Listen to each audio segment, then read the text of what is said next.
a gente viu no nosso encontro passado uma síntese de como a maioria das doenças que a gente encontra e que a gente tem sua sede no campo ou no corpo emocional.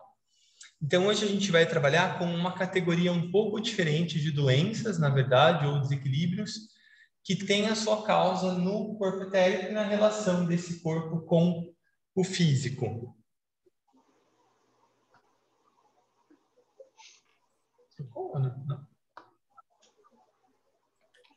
Então, aí também vocês podem me interromper, caso tenham dúvidas ou comentários. O corpo etérico é o transmissor de todas as energias para o físico. E todos os tipos de força passam através dele, produzindo bons ou maus resultados. Essa ligação é tão intrínseca entre eles dois que muitas escolas de pensamento nem o consideram como corpos, nem os consideram como corpos diferentes, né? E sim como um único físico que tem o etérico e o denso, a partir daqueles 7 subníveis que a gente reconhece nos 7 níveis de evolução, ou 7 planos de evolução. Então, obviamente, tudo que se expressa no físico passa primeiro no etérico. Então, esse é um ponto. Também. E para as plantas?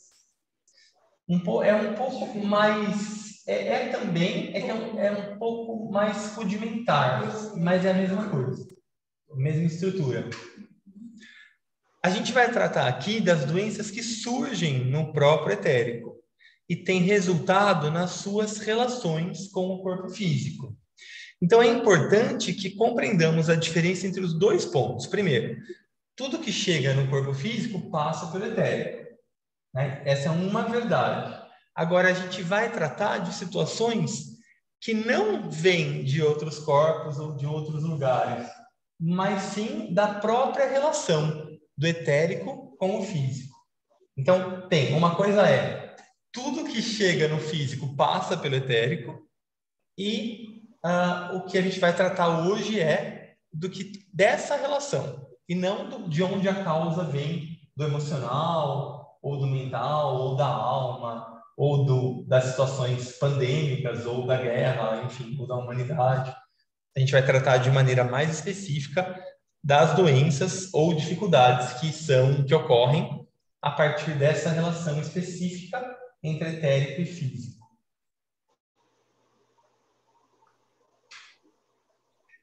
Então, primeiro, talvez fosse bom a gente relembrar o que é o corpo etérico. Muitas vezes, quando a gente pensa no corpo etérico, a gente pensa só nos chakras, né? E ele é muito mais do que isso. Ele é composto de inúmeras linhas e pontos, e onde essas linhas de força se entrecruzam, formam centros de energia. Onde muitas dessas linhas se cruzam, a gente tem um centro maior de energia. E onde se cruzam grandes correntes de energia, aí a gente tem o que a gente chama de chakras. Então, talvez fosse bom, de novo, a gente pensar no corpo etérico como um agente causal e o corpo físico como uma cópia no plano material desse corpo etérico, e não o contrário. Então, por exemplo, a gente tem terminações nervosas ao longo de todo o corpo físico. Isso ocorre no corpo etérico, com centros ou pontos de energia mais sutis.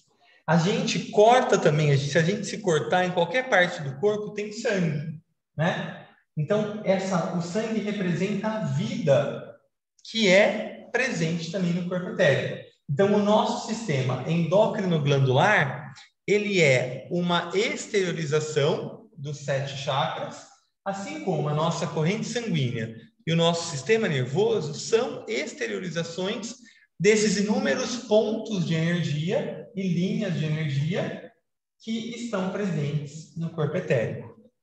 Então, talvez fosse importante a gente ter isso em mente sempre, quando a gente imaginar o etérico.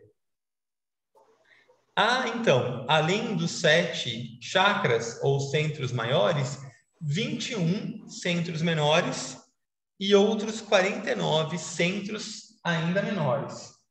E mais uma infinidade de outros pontos menores, como, por exemplo, os que a gente encontra na medicina tradicional chinesa, né? Através dos meridianos e os pontos dos meridianos. Então, além desses, há diversos outros centros e a gente vai ver hoje a gente já viu os 7 chakras, a gente vai ver hoje os 21 centros menores, que seriam como se fossem pequenos chakras.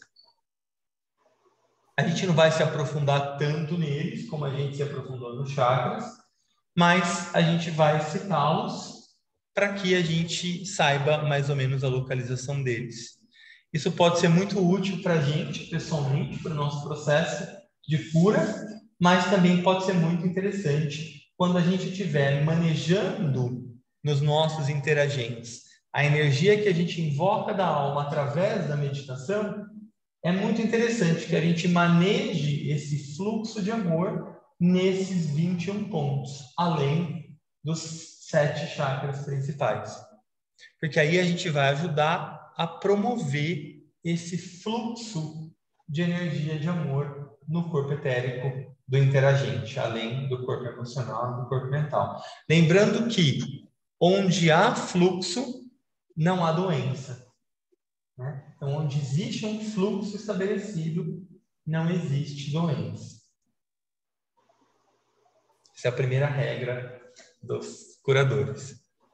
Então, a gente tem 2 pontos, um de cada lado, em frente aos ouvidos. Se vocês quiserem pegar aqui, é mais fácil. Ó. Sabe onde o maxilar se conecta? Onde as mandíbulas, perdão, se conectam? Esse ponto, tá? Então, tem 2 pontos principais aqui. Tem 2 pontos logo acima dos mamilos, né? Tem um na junção do externo, próximo à tireoide, e que junto com esses 2 das mamas formam um importante triângulo de força. Tá? É importante também a gente, quando estiver irradiando, lembrar que esse triângulo ele é uma espécie de receptor dessas energias espirituais para uma outra distribuição. Então, de novo também, se ele estiver melhor fluindo, vai fluir para o restante. Tem um em cada uma das palmas das nossas mãos, assim como um em cada uma das plantas dos nossos pés. Tem 2 logo atrás dos olhos. Tem 2 ainda relacionados às gônadas sexuais, além do próprio chakra básico. Lembrando que o chakra básico, como todos os chakras, ficam ao longo da coluna. E esses 2 ficam na frente mesmo, mais próximos das gônadas. Então, nos homens, nos testículos, nas mulheres, nos ovários. Um próximo ao fígado, um relacionado ao estômago.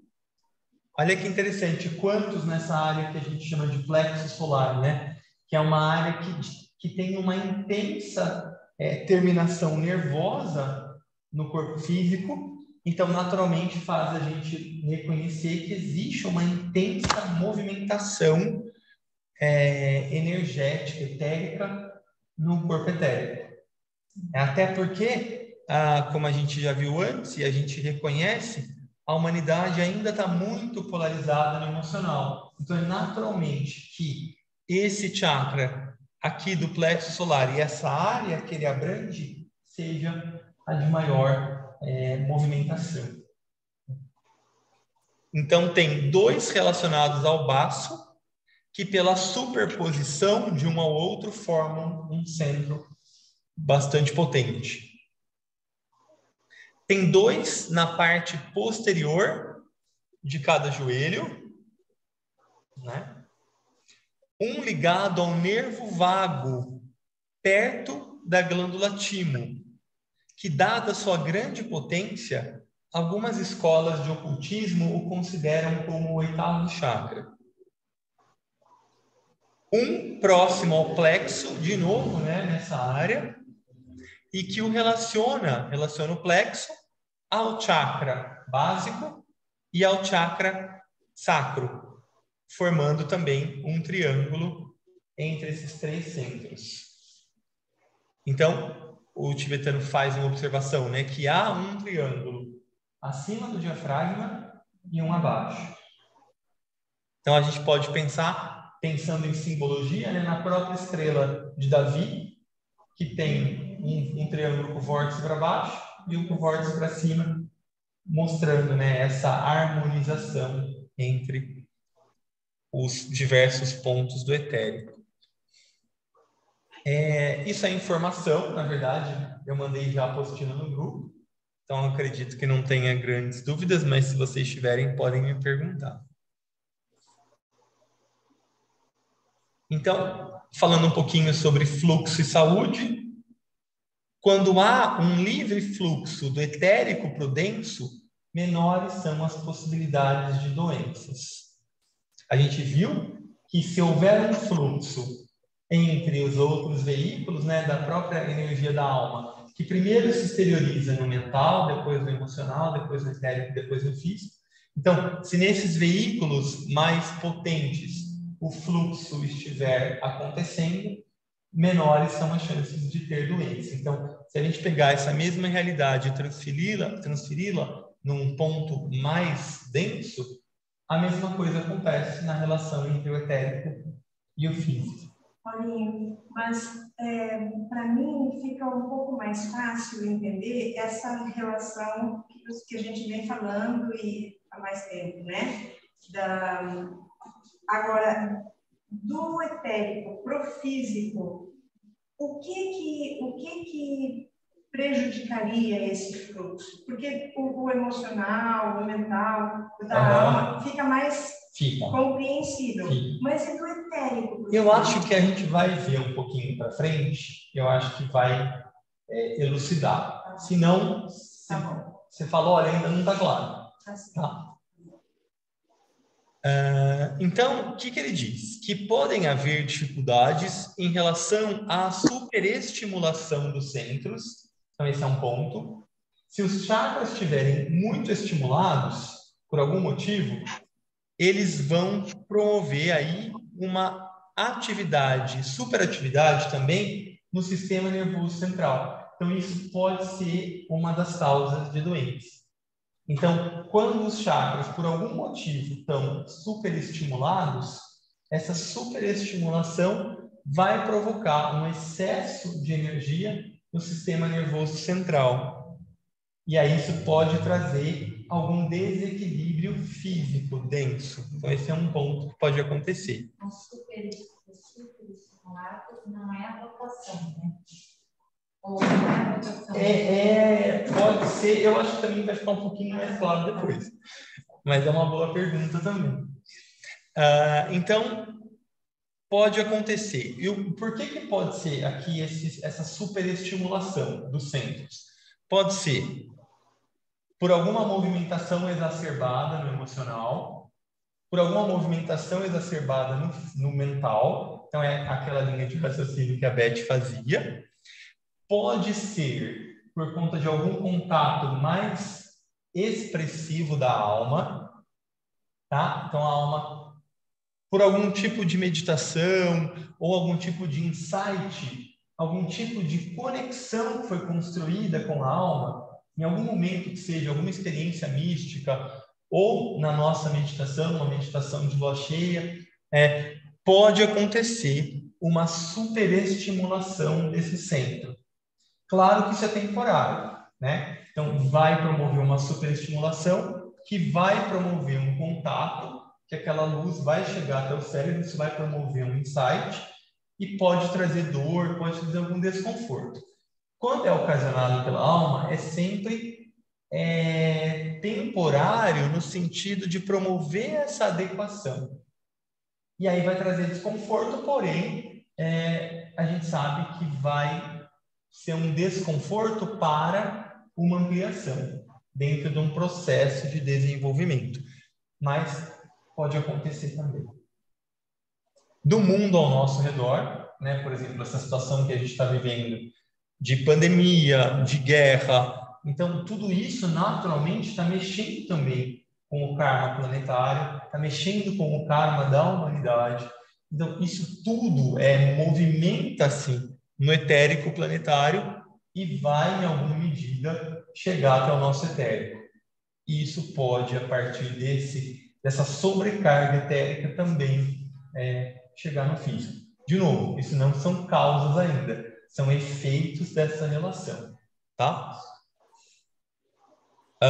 Aqui, quando os centros pelos quais flui a energia dessas fontes não estão muito despertos ou estão em funcionamento lento, há uma congestão no etérico, que trará dificuldades no funcionamento do denso. Então, vamos pensar, por exemplo, o centro cardíaco, a gente viu que ele não está muito desperto na maioria de nós, né? Quando o indivíduo é um aspirante, se começa um despertar. Quando o indivíduo é um discípulo, tem um pouco ainda mais desperto. Aí, a partir desse desenvolvimento, a gente vai ver umas 2 ou 3 encontros para frente, a gente vai falar das doenças específicas dos místicos e dos discípulos. E a maioria delas está relacionada ao centro cardíaco, porque é um centro que está despertando. Então, o despertar do centro cardíaco a partir da vontade do desenvolvimento da alma provoca dificuldades e doenças no coração, no timo, que são as glândulas ligadas a ele. Então, isso também pode acontecer. Porque vai provocar uma congestão. Por quê? Congestão? Porque esse centro ainda não está em pleno funcionamento. Então, vai vir uma demanda maior de energia que ele não vai saber lidar. Então, vai provocar uma congestão. Em alguns casos, uma superestimulação, se ele já estiver um pouco ativo. Se não, vai provocar essa congestão de novo, que é temporária, até que ele vá conseguir entrar num ritmo. Mas nisso tudo, o físico sente, por conta dessa relação. Quando há uma... que horas são, por favor? Só para eu... 8. Tá, 8h04. Você me avisa quando for 8h10? Acho que a gente só vê mais esse slide, depois a gente continua na semana que vem. Quando há uma desvantagem física, quando o físico, por algum motivo, está fragilizado, e uma situação etérica indesejável, então teremos doença ou fraqueza. Qualquer congestão externa pode ser atribuída a 2 causas, uma interna e uma externa. Nesses casos, a causa externa não é um efeito da causa interna individual, que é aquilo que a Beth trazia, né? Em geral, quando tem uma causa externa, mental, emocional, principalmente, isso vai promover uma dificuldade naquele centro, por exemplo, emocional. Qual centro que a gente pensa primeiro? O plexo, né? Então, uma carga de raiva, preocupação, como a gente viu no último ponto, vai trazer uma sobrecarga para o esplênico, para o plexo, e vai trazer uma doença ou uma dor para essa área. Então, esse é um ponto. Uma causa externa não é alguma coisa que, por exemplo, que ocasione uma doença em você. Um vírus, por exemplo. Isso. Então, aqui, o que ele fala, né? Quando tem a junção dessas 2 coisas, uma causa interna, né?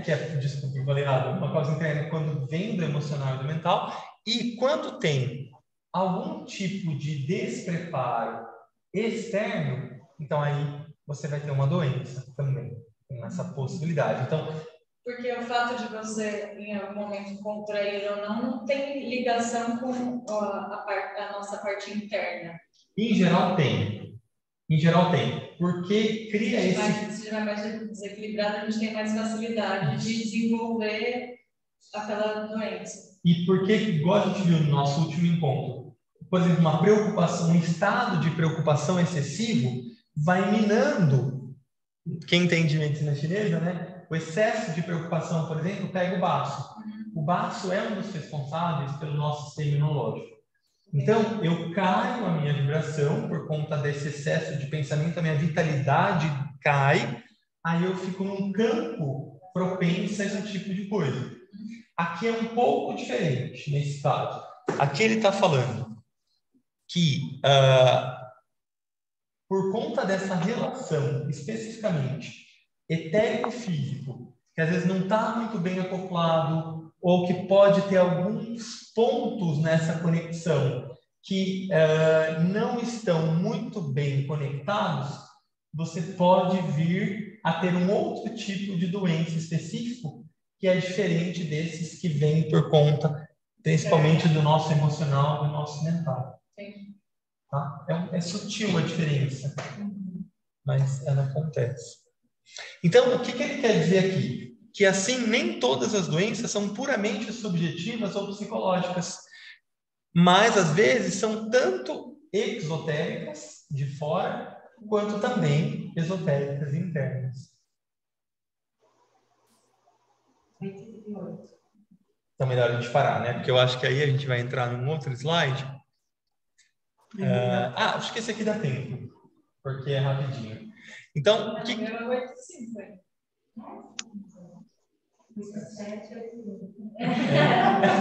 Eu acho que dá tempo desse slide. Aí a gente só não ficar muito corrido lá em cima, né? Mas então, o que o tibetano fala sobre os centros? Que eles podem estar inativos ou adormecidos. Então, por exemplo, a gente sabe que para nós, o centro coronário está inativo, por enquanto. Né? A gente mentalizou aqui o coronário grupal. É uma forma da gente sutilmente estimular de forma bem segundo a vontade da alma, construindo isso grupalmente, pensando na nossa evolução ainda ao longo dessa encarnação e talvez das próximas.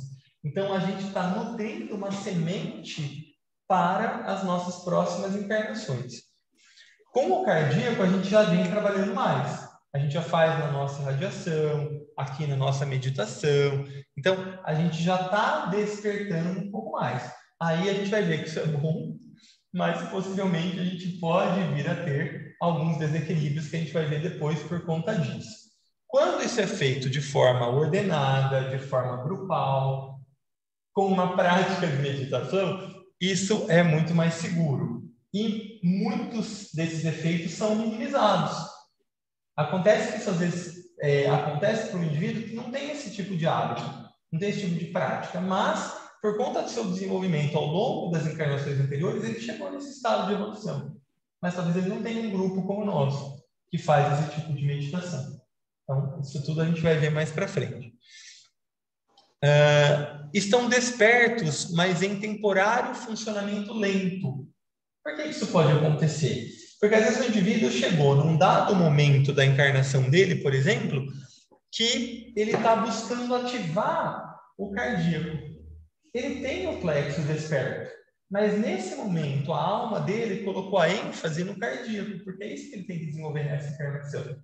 Então, esses outros centros abaixo do diafragma estão despertos, mas temporariamente inativos. Porque a ênfase, ou no laríngeo, por exemplo, né, com a ênfase da mente, a alma coloca a sua atenção no laríngeo, que é um centro do pensamento concreto. Então, não significa que os outros não estejam adormecidos, mas eles estão temporariamente em funcionamento mais lento. Funcionamento normal, ritmo, receptivos ao fluxo da alma. Então, aí pode acontecer. Em geral, tem sempre um que está mais ativo numa determinada encarnação por conta do plano da alma. Quando um centro está ativo, independente de qual seja, ele se torna mais atrativo aos influxos da força. Então, por exemplo, se o indivíduo tem o plexo mais ativo, tudo que for no nível de plexo vai ser atraído para esse indivíduo.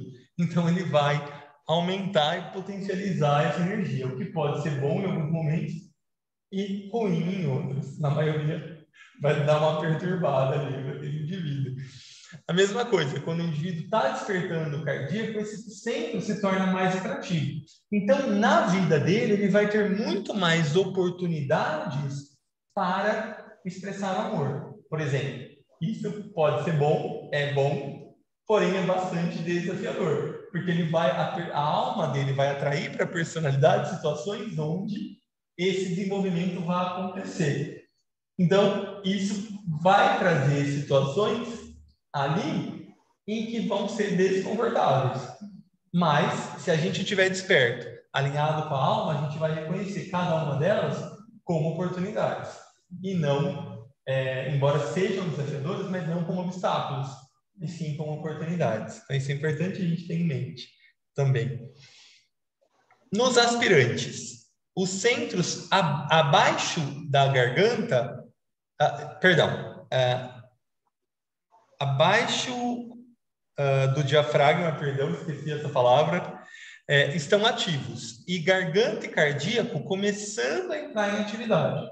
Então, o aspirante, lembra que a aspiração é uma energia de plexo, tá? É uma energia elevada de plexo, mas o querer ajudar, o querer servir, né? O querer me conectar com o meu eu superior é uma energia de plexo, uma energia emocional, tá? Uma energia emocional elevada, mas é emocional, tá? É diferente da energia de amor, só para a gente entender, que é do cardíaco.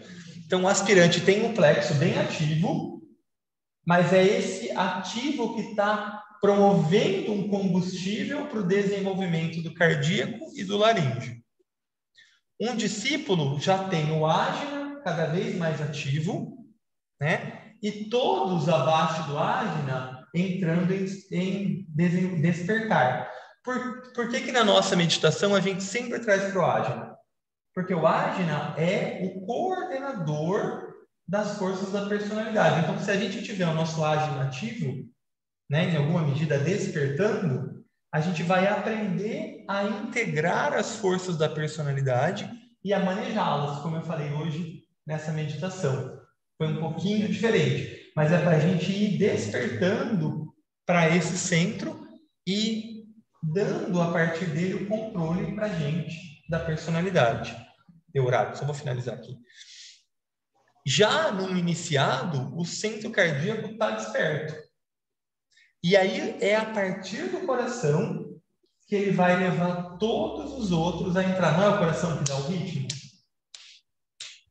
O iniciado tem todos os centros despertos no ritmo do cardíaco, que é a porta do amor da alma. Então a gente está tentando trazer para cá, para organizar todos eles, para num outro momento despertar. A gente faz mais ou menos ao mesmo tempo tudo isso, né? Ao mesmo tempo que tem horas que o nosso plexo vai gritar, tem horas que o nosso sacro vai gritar e vai reclamar atenção. É desafiador lidar com tudo isso ao mesmo tempo. E, só para a gente finalizar nosso encontro de hoje, a resposta do interagente, da pessoa que a gente está atendendo aqui, ao influxo do amor que a gente está irradiando, vai variar de acordo com o raio dessa pessoa, né, com o tempo que ela tem de contato com a alma e com o seu desenvolvimento. Então, a gente vai ver nos slides mais para frente que é super importante que a gente saiba um pouco melhor de cada raio, como cada raio se expressa, para que a gente possa reconhecer, tanto na entrevista quanto nos atendimentos, mais ou menos quais são os raios que estão presentes, para saber também quais são os centros que vão estar mais ou menos ativos. E é importante a gente saber a inclinação astrológica daquele ser. Então, qual signo, se a pessoa souber o ascendente, tanto melhor. Isso é uma meta avançada para o nosso atendimento. Mas é importante a gente saber olhar a meta para a gente tentar entender quais são os pontos e passos que a gente deve construir para chegar nessa meta. Porque aí, a gente sabendo mais ou menos quais são as condições do interagente, a gente vai poder trazer as ferramentas mais adequadas. Igual quando a gente indica um floral, a partir do que ele traz para a gente, igual quando a gente indica um óleo essencial, se a gente tiver essa visão de como está o campo áurico dele, de novo, não é uma visão do plexo clarividente, é uma visão do ágina, de reconhecimento. Aí, mais efetivo vai ser o nosso tratamento e ajuda para o despertar da consciência daquele ser. Tudo bem até aqui? Tudo bem. Tudo sim. Beleza. Então, tá bom. Eu vou encerrar, então, a nossa gravação.